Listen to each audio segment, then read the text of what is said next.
Yeah. Josh, what do you see? I What's see up, guys? restream. Welcome everybody to our live episode of Landscaping to the Point. Welcome everybody that is watching and listening. We're just sitting here like trying to figure this out, and JC can't see the name of the live stream we're having here, so he's kind of thinking that we're still trying to do last week's episode. So he must have fell asleep last week. I have been sleeping, yeah. Yeah. And then Josh is over there. He's working. He's got his walkie-talkie. He's getting ready to work. No, that's not a walkie-talkie. What is that? It's a shock collar for the dog. Oh, he's shocking the dog today. See, You ever I thought try you were that? putting the shock on yourself or something to shock you to keep you alive today. You ever try that? I On myself? have one. Yeah, put the collar on yourself and then I put it on my hand just to see how much I was shocking them with, and so it seems like a bitch. my cousin had one of those invisible fences or something like that, and the collar works with it. So if the dog gets close, it shocks it.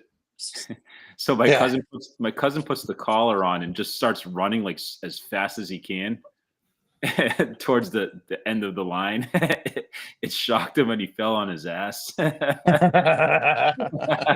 was something straight out of Jackass. Oh, How yeah. bad did it get him? It got him good. Yeah, he reacted. I don't know if it's that it like hurt that much, or is just an awkward feeling that it suddenly hits you and you're expecting it too much, you know? You got to do it with like a horse fence, dude. That's really the fun ones, when you just walk up to a horse fence and just touch it, just grab onto it real quick. I mean, that's a real electric shock, isn't it? Yeah. I've been tased before. That put me on my ass. Yeah. I was just having fun with a taser with friends. Being stupid, but it's not that bad. Come on, it's only a couple thousand volts at once. Man, it pinched a little bit, yeah. This one's not too bad, and I wasn't gonna do this. We tried it with it's the multi-function switch. It's got the beep, the vibrate, the single shock, and the dual shock. So it's a dual prong electric collar. And the issue was that we were sitting on the porch the other night, and there's a dog that lives around the corner that he's very reactive to. And when he saw the dog, he was getting real reactive. I went to go grab his collar. He has a training collar on the spike collar. I went to go pull it, and I knocked the release, so the collar popped off, and I couldn't grab. He ran down the stairs to the walkway. I yelled. He stopped to recall, and then once he realized he wasn't on the leash, I live on a main street. He booked it across the street and went after this other dog. Luckily, I know the guy from the neighborhood. I was able to go across, and at that moment, I was like, "You're going on the fucking shock collar. Forget this." And it's been about a week, and it's worked so far, so it's doing better. That's always good. I mean, at least you can keep him where he needs to be, and I mean, it's always hard to train a dog to kind of, especially when they see other dogs. That's the hardest part. I mean, we have one of our dogs that's totally perfect. She'll stay near me, but still, if she sees somebody that she doesn't like, she'll take off after them. So, and then another one is, kind of like JC said, kind of like visible fence, won't go past the visible fence. So, that's always good. So, but yeah, it's always different, So the topic today is do it. So I had an issue this week. I started a job, and I was good at the first point about it, and I got about a fourth of the way through, and I noticed it was going to take longer than what I expected it to do, and I noticed that I was going to end up losing money on the job. So what would you guys do? Well, more context. What was the job? It was a stone job. Stone job, meaning pavers or stone? Laying stone in a bed. Literally, it was supposed to be. Originally, I sold it last year, and the homeowner decided to wait on it. Didn't want to do it last year, Spring came around, and he wanted to just hold off on it too again. So, and so then we got down, started getting work on it, and noticed that there was more into it because he reminded me, because when he said I wanted to get it stone, I quoted him for just the stone and forgot all about that. He originally wanted fabric down, wanted mulch pulled out, and edge, which normally I'll edge anyways, no matter what I was doing. But we were already a fourth of the way through, and he's like, "Are you putting fabric down? I hope you're pulling out the mulch too, because it needs to be taken care of." So I was like, "Shit, what do I do now?" It was on you. You fucked up. Yeah, it was on me. So It's it's a totally loss. on me, You but gotta, it's like it's a loss. At that point, you're like, you could run that two ways, depending on how you wrote. So when I'm assuming you wrote the quote through Java or QuickBooks, and right, all you wrote was stone job, lay stone, blah blah blah. You didn't put nothing about the fabric or anything, right? right. So yeah. So you could either approach them and say, "Hey, there's a miscommunication, and you kind of look like a scumbag, and he might never use you again because it looks fishy," or yeah, you do it to the best of your ability and just get it done, take it on the chin. That's all. It happens to Right. everybody. Yeah. I need to go back a little bit more because Okay. I agree with that, but maybe I missed a part when you tried to explain it. As far as the fabric goes, like he reminded you that, oh, was it something that he added on, or is that something that you just forgot to put on? Originally, when I came out and had originally talked to him last year and sold the job, it was in the first quote that had fabric, removing the mulch, putting down the stone. Well, literally at that point, he said, "Okay, well, we're going to hold off. It's getting closer to Christmas." He wanted to wait till next year. Well, when spring came along, he said, "Well, I'm going to change the stone. I want a different stone." And I said, "Well, the price is going to go up." And he's like, "Okay, no problem." Then literally he said, "Okay, I'm going to hold off again." So before I could get him a new price for the stone, he already knew that the price was going up for stone. And then literally it was like 2 weeks ago, he's like, "Well, I want to get the stone done. I just need to get the stone installed and get it done." And I was like, "Okay, well, this is the cost of the stone." And you forgot to add the fabric and everything else to it. Okay. Yep. And so literally he went back on his old quote saying that, "Oh, well, you had fabric in it. You're putting the fabric down and it's pulling out the mulch." Okay. I misunderstood the first time you explained it. I thought, I was going to say like, well, if he was requesting the fabric, that it would have been add-on, but he was reminding you that you didn't put the fabric on. Yeah. So I used to run into this all the time when I was taking every job I possibly could and not really like scheduling things and just bouncing from one job to another at the seat of my pants. And the thing I've done differently the past few years now is if I have a quote that's sold, like for instance, we're starting a job at the end of this week that was quoted last year. It's through a GC. He called me up and said, "Hey, I just want to make sure we're still good on the quote." Okay, which quote was it? He brings up the quote number. I said, "Yeah." I said, "But I'm going to visit you at the property just to check and make sure things haven't changed and kind of refresh everybody's mind." And there were a few things on there that had to be corrected and adjusted. And in the past, I used to do just what you did and said, "Yeah, show up and think you can remember everything and knock it out." And then you go, "Oh, you know what? I completely fucking forgot that." And you end up eating it, and it happens too many times. So now I try to, a lot of the times it's only like a half an hour visit to walk through with someone and just point things out and say, "Hey, I don't have landscape fabric on this. It's going to be an extra $500 added on. Is it something you want to do?" And they may go, "Oh, you know what? We'll hold off. We'll just do the stone because the price of the stone went up with the new stuff." Right. So it's always revisiting. If they're that old, I mean, right on Jobber, you should have it. Quotes expire within 30 Yeah. days. So you have to go out and requote it again. You have it in your system, whether it's QuickBook, YardBook, any of those CRMs. But it's just you don't honor it after a certain amount of time. So that way you have to revisit the problem. Right. And that's definitely on me. Like, but it was just funny that he pulled up the old quote and was like, "Well, it says in the old quote you got fabric and removing the mulch." So literally at that point, like you said, I had to eat it. So literally we ended up spending the next day out there putting fabric down from that point on, and I pretty much told him like, "Well, I can only put fabric where I can put it at, because the first section that we did was a lot of hand, around a lot of big bushes and stuff. So it was kind of hard to put in, but there was some spots that were heavy open areas that we were doing in between that could have had fabric. So it was like them areas have no fabric at that point, and it was just kind of fun. Fabric don't Right. do shit And anyway. it was kind of funny at the end that, I literally went up to him at the end and was like, his wife's been home the whole time. So, cause she worked from home, but his wife was like, well, he'll pay you when you're done. That's what she says the first day I was there. And I said, okay, no problem. So, I go up there when we were done. I said, okay, I'm done. I want to get the final payment on this so that way we can square up and be totally done with this. And she's like, okay, well, give me a second. I want to call him just to make sure everything's good. And so she calls him and he calls me and he's like, well, I got to come home and look at it first.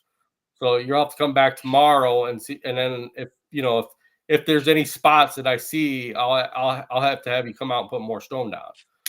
And granted, we already put 14 tons of stone down. So it was like, okay, I don't see any spot that you can see dirt. You can see, fabric. That's how we put it down, is we put it down heavy. So I'm like, where's he going to come up with the spots, And then literally I call him up on the next day and say, okay, I'm coming to get the final payment. Are you going to be home? And he's like, I'll just leave the money in the mailbox. So he literally avoided me the whole day. So how long have you had this client? I picked him up last year. Literally all we do is some landscaping for him. It's not like we do any mowing or fertilization or anything like that for him. So it's literally we pruned him last spring, and then now he was supposed to switch from mulch, because last year he decided to put his own mulch down and it looked like shit. Literally, it was just never had stuff to beds, and yeah. I'm kind of catching the bad vibes of this, because has there been something before, prior to this era that you did, that maybe kind of made him a little bit of a complicated client?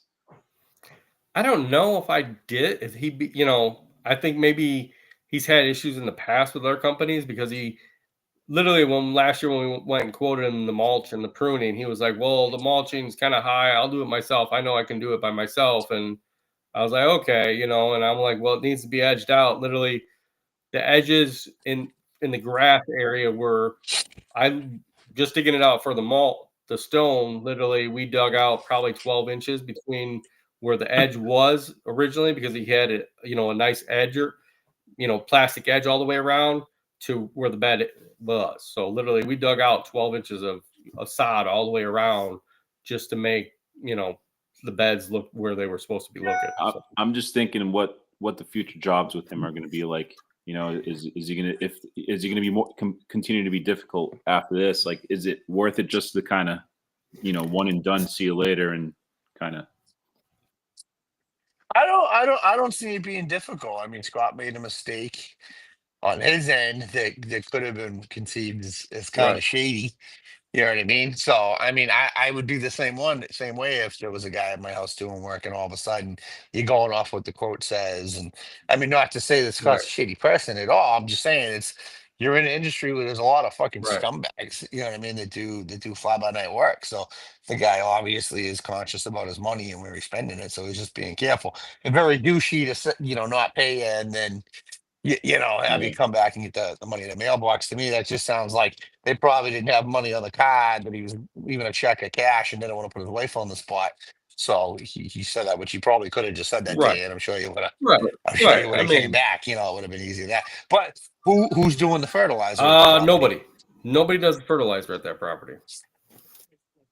Yep, I pitched it last year in the spring, and he pretty much was like, "I don't need fertilizer." Yeah. Yeah, so it was money conscious. The other thing too, the sign that I see is that he's been holding off on this project for a little while. He was supposed to do it once, and then he pushed it off again, and then now he's finally getting it. To me, that shows me that he doesn't really have. He's money conscious, of course, but maybe he's just trying to get as much as he can for as little as possible, which again is not unreasonable for a customer to do. But I don't know. Yeah, it's one of those things. I feel like he is trying to be not cheaper, but like you guys said, money cautious about stuff, and maybe he's got burned in the past. That's what I'm thinking. Maybe he's got burned in the past by another company, and so he's kind of like on, cautious on who he wants to do his work and who he wants to pay. So it's one of those things, I think. So Yeah. But it comes down to the point where, like I said, I had to do it. Like looking back, I'm like, okay, well, I could come and say, well, it's not in this quote. Yeah, that was in an old quote. And I thought you just wanted stone because you didn't really specify. But 9 times out of 10, we usually put that in a quote. Like here's the fabric, here's edging it out. If we have to prune, something like, here's a recommendation that we prune for an extra cost. So there's stuff that, I probably should have made sure that was in that, quote when I sent it back out. What was the ballpark difference between the first quote with the cheaper stone and the fabric versus no fabric and the more expensive stone? Was it like neck and neck where he would have known if he looked at the number and just kind of skimmed it, would he have noticed it like it was a drastic difference and be like, oh shit? it was $600 difference. So, Okay. and he kind of, I already had told him in the spring that the price had gone up. See what I'm saying? And he kind of knew that the price went up in price, but he was like, okay, well, I'm going to hold off after a week.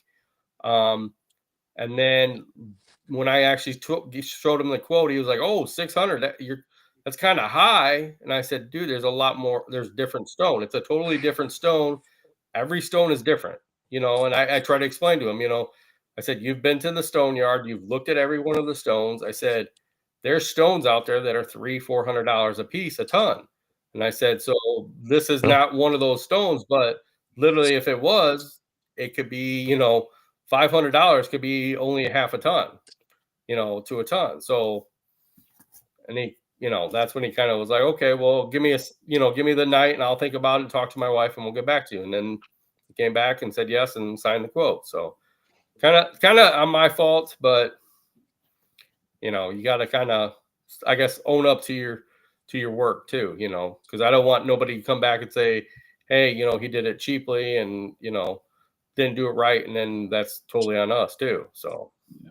At the end of the day, it's still your signature on their property. So as far as your work, right. So now, have any of you guys run into this? I know Josh has probably run into this like nonstop, probably.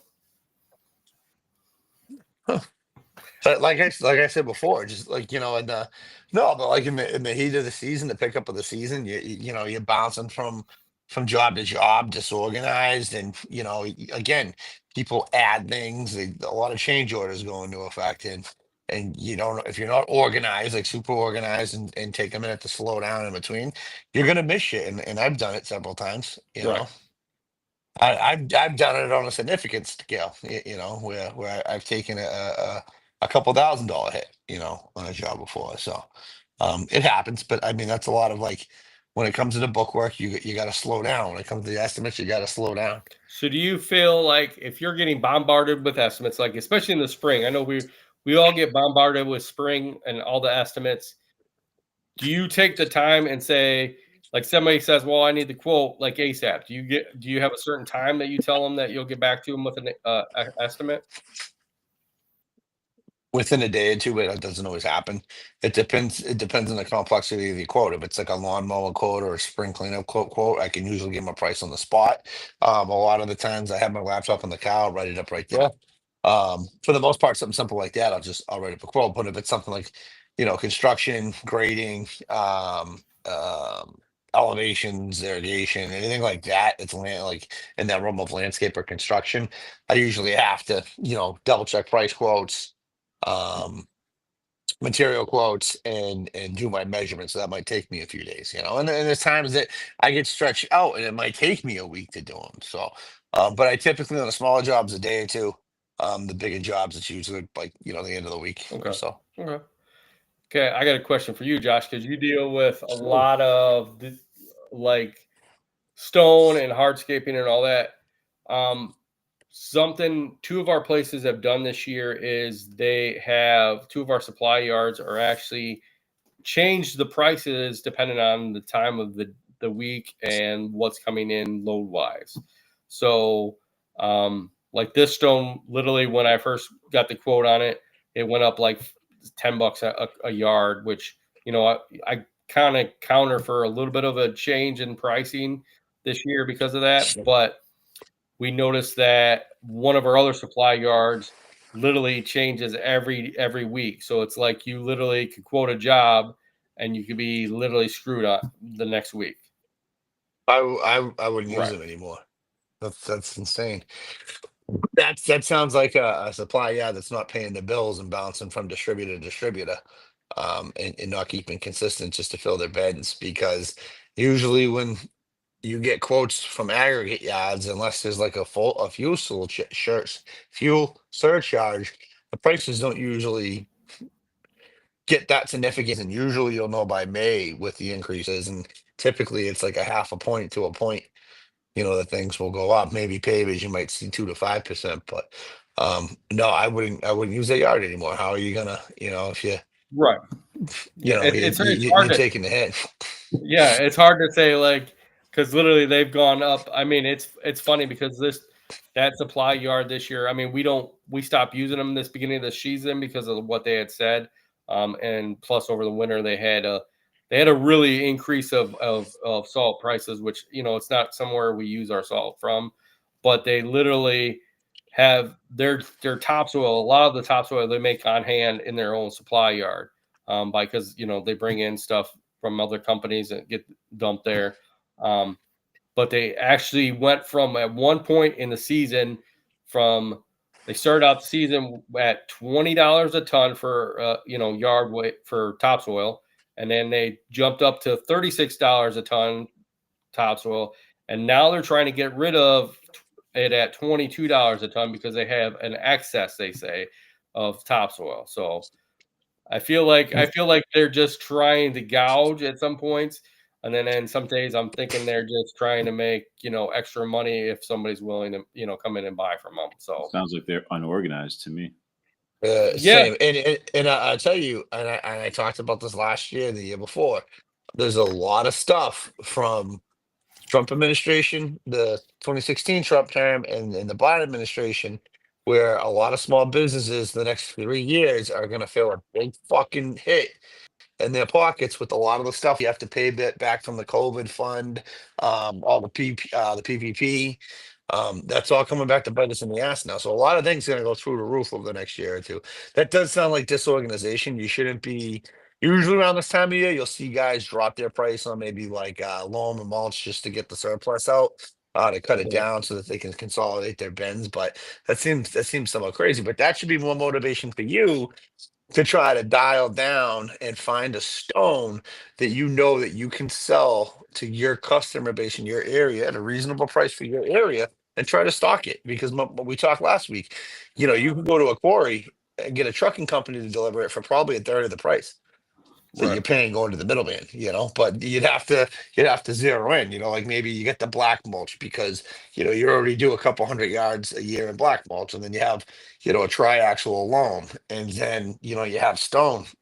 Those three together, a triaxial of each in my area is probably about $1,000. right. So it's not horrible to bring that stuff in. So that's an area for you to really capitalize. Yeah, yeah, I agree with you. I mean, I agree with you. It's just literally, in our area when you're talking decorative stones, it's hard to get down to the exact stone that you're going to use. At one point we were using a lot of river rock, so it was like a very good, thing to put down. But river rock's gone up in our area, so now a lot of people are changing it up and going to different types of stones. So, literally in the last 2 weeks, we've used Harbor Bay large, and we've used black granite, and then we've used gray slate stone. So literally, we've used three different kinds. So it's kind of hard to say It's who's going to not, but I'm gonna stop you right there and call you bluff. It's not. It's really not. You're selling the customer on what they want. right? And that's great if you can sell like Mexican beach pub and all this stuff. But if you lock in your price, right, you're gonna get a more competitive. Say so for us, right? The poor man's river rock is what we call 3/4 inch wash stone. It's a beige stone with some grays, some whites, some Yeah. browns in there. You wash it up real nice because even though it's washed stone, you still have to rinse it. Comes out Right. real nice. It's like 45. It retails at about 45 to $52 a yard, depending on Okay. the amount that you bring in. Right. I can tell you right now, 90% of the time, we can get people to change their mind and go with that stone Okay. over, the crushed marble, the crushed granite, seashells, the Bay Harbor, the Cape Cod stone. A lot of them will go to that just because it's in stock. It's probably about $30 a yard cheaper. We kind of direct them and say, hey, I'll have pictures on my phone of jobs we've done. We use it for drip beds. We use it for landscape beds. I've used it for lining cobble.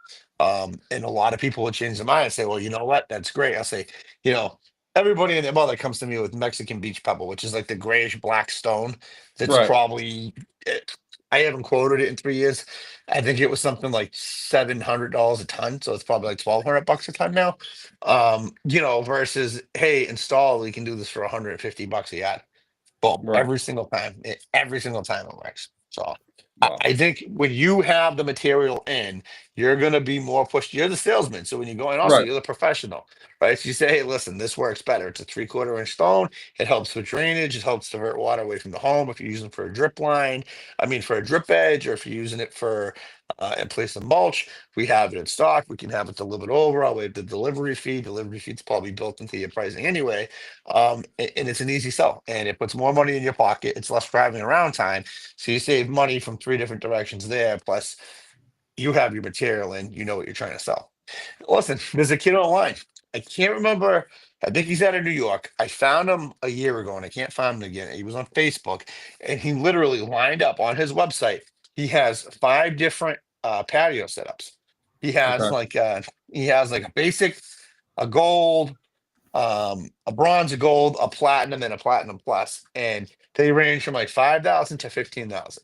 And here's what you get: it's like the patio, uh, it's a boxwoods patio, an arborvitae's patio, fire pit arborvitae's patio, seating wall, partial seating wall, fire pit, few arborvitae's, and the other one is like fire pit seating wall patio, arborvitae's boxwoods.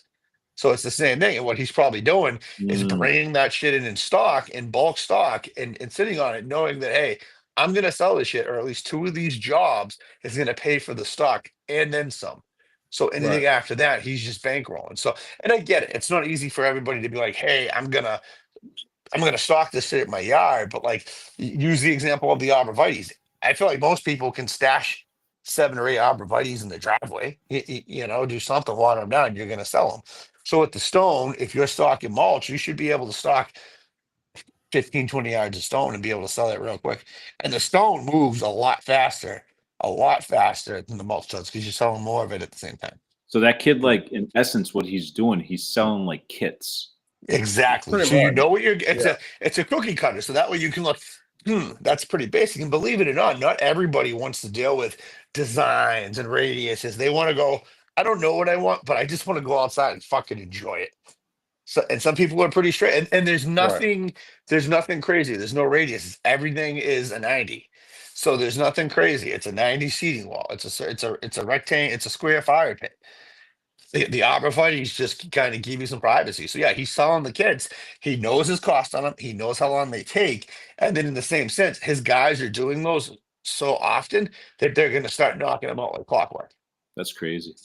Yeah, So that's now crazy. his SOPs are literally locked in where all that's changing is the square footage of the job. Hmm. It I starts knew, to work like that because it gets redundant, but at the same time, it's like if it makes you money, it makes you money. And you guys dude, are knocking up. I know it's kind of sounds like I'm talking out of what the topic we're talking about now, but it's a little similar in the sense where I knew a guy who bought a picnic table from Home Depot and he disassembled it. Then he bought the supplies, he bought the wood, he bought everything else like that, and he basically So copied everything that of the original table that he bought, kept all the supplies. The only thing he would paint the picnic tables a different color, like neon green, blue, like all this stuff, and set them up on his driveways. and he wouldn't build them all, but he'd have everything put in place so that if somebody wanted a blue one, he could assemble a blue one real quick and then sell it. So he'd store all his supplies in his garage, have maybe a couple display units outside. People would come by, say, I want a green one. He'd put the green one together, or sell the green one and put another green one together. So he'd have like kits that he'd sell, which is kind of like similar to that. And again, having that store here, and I'm telling you, your customers are asking for one thing, and obviously you're going to give them the price on it. But if you can save them a decent amount of money and put it right back in your pocket, your margins are better. Go for it. It'll work. I'm telling you, it will work. I like that. I'll try it. I definitely will try it. I think it's worth it. As long as like you said, if you can sell it real quick, it definitely pays for it. So, yeah, that's a good idea. Yeah, awesome idea. Well, we have our joke of the week from Brightstone. Gotta have our joke of the week. Yourself. Yep. Brightstone says, "Why did the dad wear sneakers to mow the lawn?" Balance, New Balance. I don't know. Why did he wear sneakers? To mow the lawn. Mow the lawn. Once you hear it, you'll be kind of like, "What?" Yeah. Because it has to do something with sandals. I thought it was something about balance, New Balance, dad shoes, like. No, but I don't know. Well, dad shoes are Vans now, aren't they? So. Yeah, they're all old. Chuck Taylor's are dad shoes now. Yeah. What is it? What is it? Because the grass said, "Just do it." I like that one. All right, he got me on that one. That's good. It took me a second to realize what that meant. That was a good one. Grant, we have a lot of people watching right now. Grant C. Martin says, "So he didn't slip and fall." Yeah, that could be a good one too. Because he couldn't afford Cujos. Yes. Yep.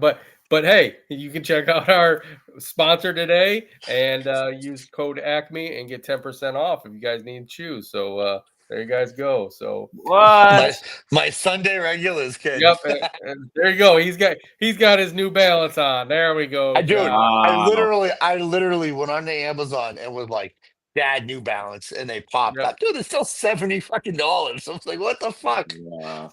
Jeez. Gosh, didn't you just turn 40? It did, yeah. Yeah, he's already like, man, you're just like you're ready to just way ahead of me, dude. Because I don't even. You already have New Balance sneakers and like. I do. You're laughing at simple dad jokes now. Like, I know. I'm looking at cigars now too because I want to sit out on my lawn. Yeah. There was a brisk night where I was like, I just want to get a lawn chair and sit out and have a cigar in the yard with the dog. Listen, if you're gonna do it 100%. You got to get the tube socks and the shorts, the khaki shorts. Yeah. The shorts. I don't know. I'm not wearing the hoochie shorts. That's right across the line, dude. No. You gotta get the pleated. You just cut your grass. Come on. Pleated khaki shorts. Khaki shorts. Oh yeah. You have to be pleated though. Yep. Do I wear a fanny pack too? Yes, and a polo. You got to wear a polo. Well, man, you're already 40 years old. No, it's not a polo. For me, it was the white Hanes shirt with the pocket. You put your Marlboro Reds in while you're mowing the lawn, and you tuck it in. You tuck it into the jean shorts. That's what I remember. Dude, get a pocket protector for your pens so you can put it into. Josh Brinkman 3. Josh says, "Go big or go home, dude." Yeah, go big or go home. he's going there. He just turned 40. He's going the biggest way he can. Josh still reads a TV guide. He gets a subscription. Come on. You guys don't? No. We haven't done that for 20 years. Where you been? You're the one keeping it together. Shit. Oh. I'm putting the in front of a lot of things now, like the TikTok, the Home Depot. I'm gonna go to the CVS, and I'm like, what the fuck am I doing? What's happening? I'm like, you turn 40, and all of a sudden, it's like all the boomer shit starts coming out of me. Oh yeah. Oh, so So, has there been anything this year, Josh, that has blown your mind while estimating something, and somebody said yes or somebody said no because of the job? Um,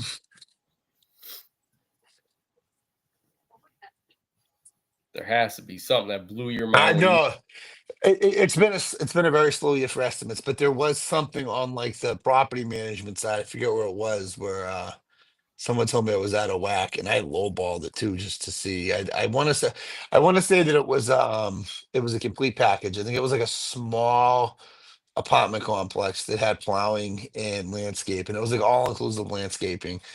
Um, and I think the whole package came in at like 89,000, and they were more or less trying to be around like 40, mid 40s or something, which I thought was ridiculous. And then I think the biggest one would have been City of Boston.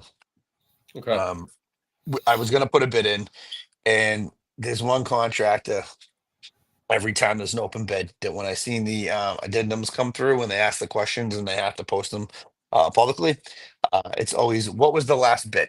Do you have the paperwork for the last bid? I go, fuck it. This guy goes in, he doesn't do the numbers. He takes the last bid and add like 2% or backs off 2%. It's either way. And Right. they came in with a bid for Long Wharf, which is down in the Seaport District of Boston, um, for landscaping and snow, which should have been close. And even the city estimated it as like 3 years, something like $900,000. Um, dude, they came in at around $200,000 for the 3 years. The city actually ended up retracting the bid, and it still came back as low. It only went up about 100 grand. Um, but it's getting to that point where I'm seeing a lot of the bigger companies we bid against with this stuff. The city pulls that out, right? They pull the bid out because they don't think people understood, and then those same companies that were bidding 300,000, 400,000 are now going in and bidding, 275, 350, and I'm like, what the fuck? It happened at the Boston Commons. One company, I'm not going to drop the name because I do like these guys. Right. Um, I called and made fun of them. They had bid $150,000 for the mowing at the Boston Commons, strictly mowing. Um, and then it got kicked back because the guy that won the bid wanted it 30,000. City was like, don't think you understood it. They came back $20,000 cheaper than their original bid, and they added acreage to the bid. Wow. Wow. So Yeah. that shit blows my mind because if anybody did some municipal work knows that the baseline, like snow or lawn maintenance work, is usually pretty marginal. A lot of guys get it and hope for slip work. Slip work is just like additional money that usually you can hit a little harder on because once you're in, you're in. I still think it's fucking crazy because some of the margins on the like that first one I'm talking about, like there were guys that were bidding like 1.3 million on that job. So Wow. it's fucking crazy. Wow. Yeah. Yeah. I mean, I see it all the time. I mean, I hate to say it, literally one of our biggest accounts that we lost this year. We were at 24,000, and the new company I found out just came in at $8,000 for it, Yeah. and it's over 13 acres. Literally mow every week, and literally the first month and a half they missed half the property. Like they literally skipped around stuff, and they're still kind of skipping around stuff. You can tell, and like everybody in this subdivision just wants us back because they're like, you guys did a better job than these guys did. They barely cut, they barely blow anything off, they don't weed whip anything half the time, So I feel like it's just sometimes it's the general managers that want to save the money, and put the money towards No. other things. So, and that's We didn't have much on the residential in this year, which I didn't expect much. I um with everything going on economy wise, I figured people were gonna kind of, pump the brakes on spending until they saw what was happening. What are the feds? The Fed just announced two cuts for next year and a cut the next year. We'll see if they actually do it. right. But we'll see what next year has to bring. I'm hoping that things kind of come back to life and and people start spending. I think people are just being careful right now. I mean, things continue to get expensive, and um, I know in Massachusetts, one of the gas companies just announced like a 13% increase on gas heating. Wow. So that's going to screw a lot of people up that are fairly budgeted on their income for the winter. So Yeah.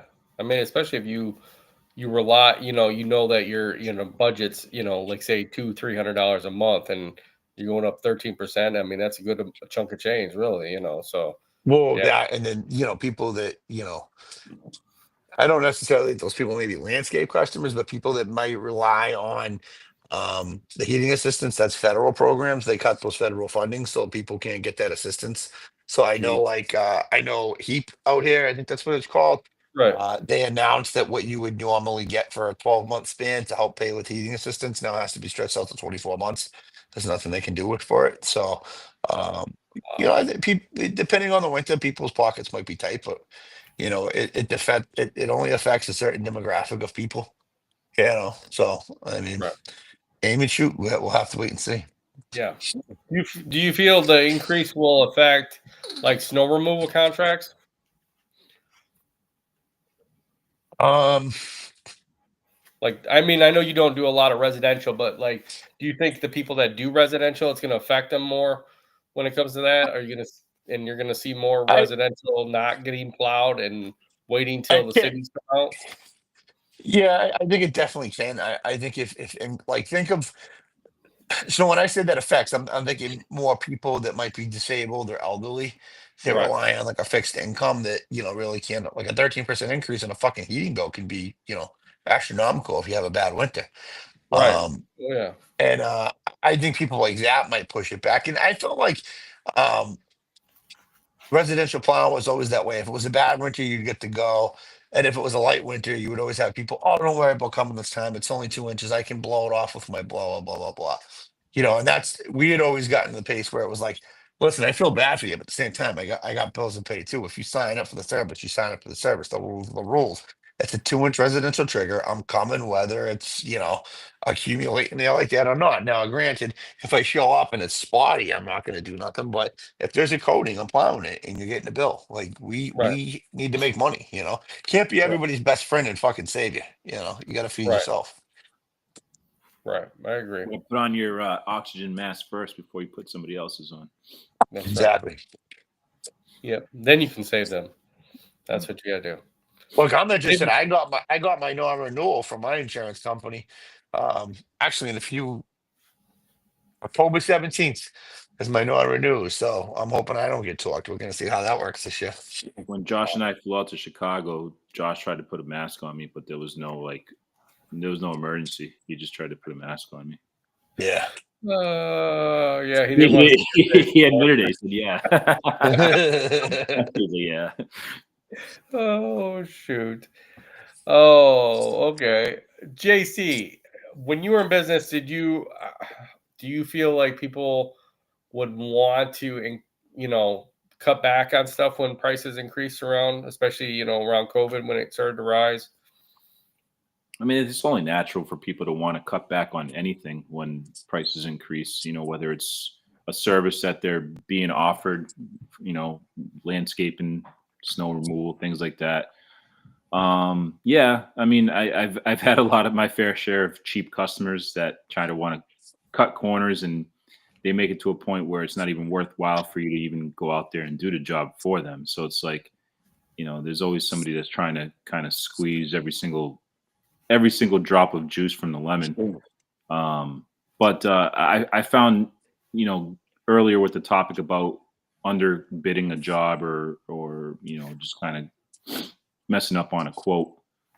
I think if you're in this business and if you've been in this business for a long time, you've definitely been into those situations, because starting off brand new, you're going to underbid everything. I mean, my biggest mistake was a few times I did it with the leaf removals, Right. leaf cleanups and stuff like that. Just underbidding because not realizing how long it's going to actually take. Every property is different. You got to take a lot of different things into account. Are you hauling the leaves off? Are you blowing them into the woods? So I've had my fair share for sure with underbidding jobs in the past, and you're going to get that forever. There's always going to be customers that are wishful thinkers, that they want this done, they want this done, they want this done, but they don't have the money or the means, to do it.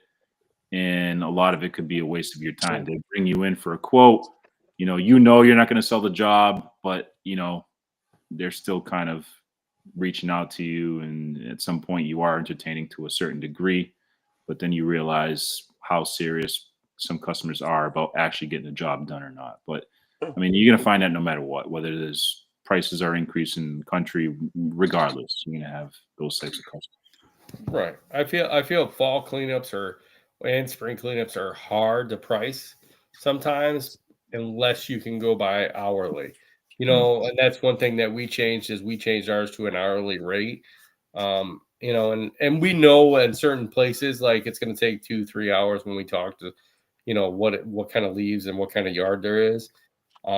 It's funny because literally I was in the same boat, JC. Literally, the first 10 years, I always quoted, a certain price and always would lose my ass when it come to fall cleanups because it would be like, oh, there's too many leaves, or by the time we get here, there's more than normal. So by changing it to Sure. hourly, it kind of helped out a lot better to say, okay, well, we're going to use 1 year to kind of gauge where we're at, and then we can say, this yard's going to take us normally around 5-6 hours, compared to like, just saying, oh, well, it's $500 and just, end up losing it because we were there 6 hours, So yeah, it's always one of those things. I think everybody, when they first start out, just prices things whatever they can to get the job. And then it turns around and bites them in the butt. I know Josh does that still. So, I mean, That's the way I do it now. Still, yeah, I do it by the hour with a minimum. yeah. I think you having a minimum, it helps out a lot too. Josh doesn't have minimums, do you, Josh? No, I just flip a coin and go from there. I can imagine that. I can see that. I can see you just flipping the coin and saying, "Okay, today I'm good. If you get heads, it's a lower price. If I go tails, you get a higher price." I've So always been, I think I may have gotten beat by a few leaf cleanups in the past, but I'm usually pretty good with eyeballing and seeing what's on the property. And then again, it's when you're not on the property servicing it weekly, um, it's tough to gauge what's gonna fall. Like I know you said you use the first year as a kind of a marker. Um, but when you're on the property, you like identify the trees. I mean, shit, fucking, right, you take a picture with your iPhone of the leaf now, and you can look up. It'll say, you know, image and show you the type of tree, and then Google, when does the leaf fall? right, Because you might like put it this way: we have a pretty large um, campus we take care of this year, and the contract's broken up into weekly services, which are paid monthly, and the contract ranges through April 1st through October 31st, and that includes spring and fall cleanup. My former goes, "You're gonna lose your fucking pants on the fall cleanup. This place has like 50 something trees." I said, "No, because those leaves don't fall until mid-November, and they're gonna blow off to the edge, and we'll have to mulch them down in the spring or whatnot. But what they'll end up doing is, I guarantee you, this campus will end up calling us after the contract for out of scope cleanup. They agree to it, but that's what it is." So right, kind of knowing what you're working with for trees and when they fall also comes into play. And then also, knowing your efficiencies. Are you using heavy duty blowers? Are you using the leaf vacuum? Are you tarping them and pulling them on? Are you raking them in the barrels and throwing them back in the truck? I mean, the difference you can make. Before we got the dump trailer with the leaf vacuum, I remember this one property that was probably on, I'll call it maybe between a quarter and a half an acre. Would take us probably an hour to blow everything down to the back. It was down a hill, and then probably take us 5 hours to load um, yeah, by hand. And then when we got the leaf vacuum, I think it took a total of 45 minutes to suck everything up. The whole cleanup was brought down, and that was buying a used Lesco leaf vacuum at the time and just putting it onto my dump trailer. And holy shit, did that change the fucking game? But that's what, like, investing into buy a Red Max 9000 or a Echo 9010, the two most powerful blowers on the market right now. Buy one in spring, buy one in fall. Those are going to save your ass when it comes to actually pushing wet leaves and getting it done. And if somehow you can, I mean, you can find 18 horsepower leaf vacuums you can hook on to like an easy dump or a dump truck, and it saves your back, and you literally have a guy just sitting there vacuuming while you're finishing the blow. and man, your efficiencies will go through the roof with that shit. And you can do it fairly cheap going on Marketplace and picking some stuff up. Right. I think there is a lot of ways now that we can look at when you look at certain things and look to try to invest in your company to make it go faster, especially especially it's harder at the first when you first start out, because you're just trying to do a job, with a leaf rake or a hand blower, and then you kind of figure out that if I buy upgrade to a backpack blower, I'm going to make it faster. If I upgrade to a dump trailer, if I'm hauling away, it's going to make me go faster. So Yeah. I feel like there's a lot of things that you can upgrade in your business as you grow to kind of make Well, it easier and one faster. one year at a time. $1,000 Right. on two leaf vacuums. That's what's going to cost you, right? I mean, two leaf blowers. Yep. $3,000 to $5,000 on the dump insert for your pickup truck, depending if you buy it new to use, but I'll put that $3,000 to $5,000 range, depending on what you want for a leaf vacuum. On the low end, you could get, I think it's Merit Hardware, which is in Connecticut. They have Facebook advertisements. They have that green razor mower that's $3,000 shipping anywhere in the Right. country. They have 18 horsepower leaf vacs for I think they start at 3,000, and you get a warranty with it, or you can buy $1,000 used one. So there's ways like each year add something to the arsenal, and then every year after that, take that used stuff, sell it. You buy it for 500, try to maintain it, sell it for 500-600 bucks, and then bring something newer, and then constantly just rotate that equipment until it becomes new, and measure your efficiencies. Versus like, dude, we can all remember when it's like you had a pickup truck and you were putting 2x6s with 2x4s in the pockets of your pickup truck and loading them into the back with a tarp, or putting pallets against the back of the cab so you could pull them out at the yard. Dude, I remember doing cleanups all day, 14, 16 hours a day, and then going to the dump yard in the morning and having to shovel on my utility trailer of like 15 yards of wet compacted leaves for like 3 hours. Fucking horrible. Wow. And then getting the dump trailer with not Right. with not with the vacuum, but just the dump trailer, and putting sides on that and able to just load it up. And like, man, I can go to the dump now, and I'm dumping in 15 minutes. Like, holy shit, I just brought my productivity way through the roof. That dump trailer used cost me 2 grand. I had that thing for like 4 years, and I think I sold it for $1 grand or something. Um, Same thing. That first Let's Go thing, I want to say that cost me 1,200. I bought that off a firefighter that did it part time. That was just getting rid of some of his equipment. The thing worked great. I gave it to a buddy. So Right. you can make your money. Don't be afraid of some of the used stuff on there to make it go, but eventually phase it out and go newer. But add something each year that helps that, whether it's spring or fall. Right. Yeah. I mean, it's whatever you need to use for your company. I mean, that's the way you should look at it. Is that's what you need to invest in it. A little bit every time.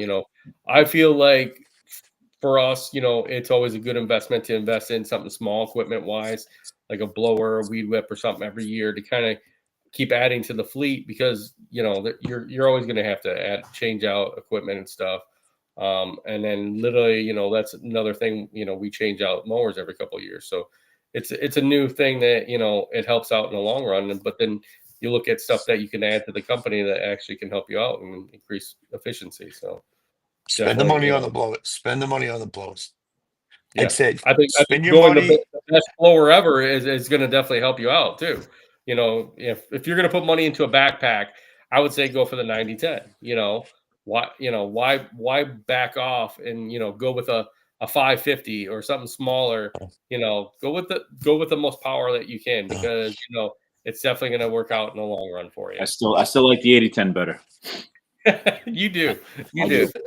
Listen, I You agree do. with it. I think the top highest performing blows, and there's no kickback here for any of us, but it's Right. that go 80 or 90 10 and the Red Max 9,000 put anything to shame. And Right. if I had to put my money starting anywhere again, and whether it was weed whackers, chainsaws, hedge trimmers, blowers, because I make the bulk of my money in maintenance in the spring and then again in the fall.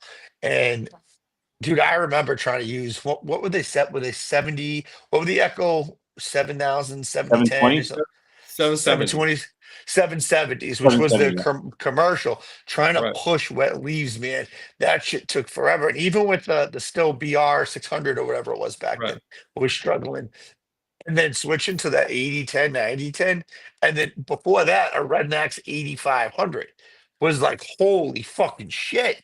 Like, I'm standing there blowing leaves 30, 40 feet dry, maybe 10, 15 feet wet, versus with that 770, I'm moving like 4 feet.